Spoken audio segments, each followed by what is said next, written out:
Hey, how y'all doing? This ain't no rap, you know what I mean? Usually I be rapping and all that for y'all. I ain't got no rap for y'all right now. You feel me? I'll do that a little later, but I I want to share with y'all because I've been posting up on my wall how this new law been changing. A lot of y'all may not know what the new law was. A lot of y'all probably know because a lot of y'all family members is being affected by the law and probably about to come home. Well, the new law is called Senate Bill 1437, and that new law they changed the felony murder rule. And the existing law was if you can get found guilty for murder if you didn't kill nobody, even if you're not the actual killer. Like, say for instance, me and you in the car, and I got a gun, but you don't even know I got a gun, and we just driving down the street, and you pull to the side, and I start shooting out the car and kill somebody. You can get found guilty for murder too, even though you didn't kill this person, know nothing about it or anything. You would still been able to get found guilty for murder. And it's a lot of people in prison right now that's being found guilty for murders they didn't commit. And Judge, DA, they all know they didn't commit it, but according to that how law was, they had to find you guilty because of that. So it's been a lot of prison reform been going around because a lot of attention being brought to mass incarceration. So thankfully, man, they fixed the law, man. In my case, I wasn't the actual killer, and they said they know it. So all we got to do now is fill out this petition they gave us. This petition, I already filled it out. I'm already done, man. You know what I'm saying? You just got to fill it out. It's real simple. You feel me? Your name, address, all that.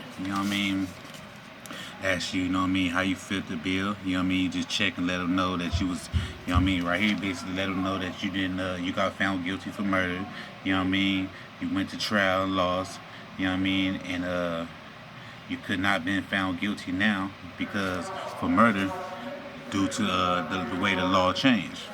When you fill out that form, you also have to write a declaration, and a lot of people don't know the reason. You have to write this declaration because that's like they way of like if you line your declaration saying that, oh, I wasn't the actual killer and all this, and they got evidence and know everything in the case, know that you was and all that, they can dismiss your case with prejudice. And when they dismiss it with prejudice, then you can't get back in. If they dismiss it like, oh, lack of evidence or whatever, something like that, that's different because you can come back with more evidence. But you prejudice, and all that, and the perjury and all that, that's something different. So you gotta be careful with that. So, after you fill out that form, you got to write this declaration. So, I just want to share with y'all this declaration. I'm turning in. So, all you people want to get to talking, oh, how he get out of jail and all that. He had murder, he had life. How he get out? Yeah, this is it right here. Ain't no speculations. I ain't got no secrets. You feel me? You go Google me. You feel me? But it say, I, Dana Awfully, hereby issue a declaration of the facts to support why I should be released and my case be vacated under the new law, Senate Bill 1437, felony murder rule. According to the new law, SB 1437, you can no longer be convicted for murder if you're not the actual killer, unless the person was or with the intent to kill, aided, abetted, counseled, commanded, induced, solicited, requested, or assisted the actual killer, or the person was a major participant in the underlying felony and acted with reckless indifference to human life. In the course of a Penal Code Section 1118.1 motion, the court and the prosecution agreed that the prosecution evidence had failed to establish that Mr. Awfully was the actual killer.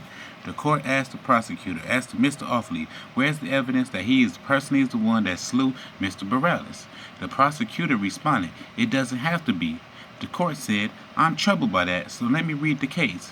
That was the only question I had because from where Mr. Awfully is, he can't be the one that fired the bullet that killed the young man because the car is probably about 45-degree angle and the bullet is a direct 90-degree entry. The prosecutor replied she agreed. She also stated that it cannot be the bullet coming from his gun was the one that struck and killed Mr. Morales. Witness Destiny Sylvester stated that before the shooting, she did not see Mr. Awfully with a gun, nor did she hear Mr. Awfully talk about shooting before or after the shooting. She stated his attitude was normal. The coroner testified that the bullet that killed Mr. Morales pierced his left arm at almost a 90-degree angle and entered his chest. I therefore request that my sentence be vacated immediately. I declare under penalty and perjury that the foregoing is true and correct. Signed. You feel me? So, you know what I mean? It's that simple, man. You just gotta fill out the form. You know what I mean? File it on January 1st. They got 60 days to respond to you. You know, a lot of people, if y'all down, y'all watching this, you know what I mean? That's the, you know what I mean, a rough draft or something that you can go off. I went off of looking at people's stuff and doing research on my own. So, you know what I mean? Hopefully, man, you know what I mean, this can get your family members home. If y'all know anything about their case, if you know that they wasn't actual killer, do the research, man, and share this information with your family and your loved ones, man. All right, thank y'all for your time.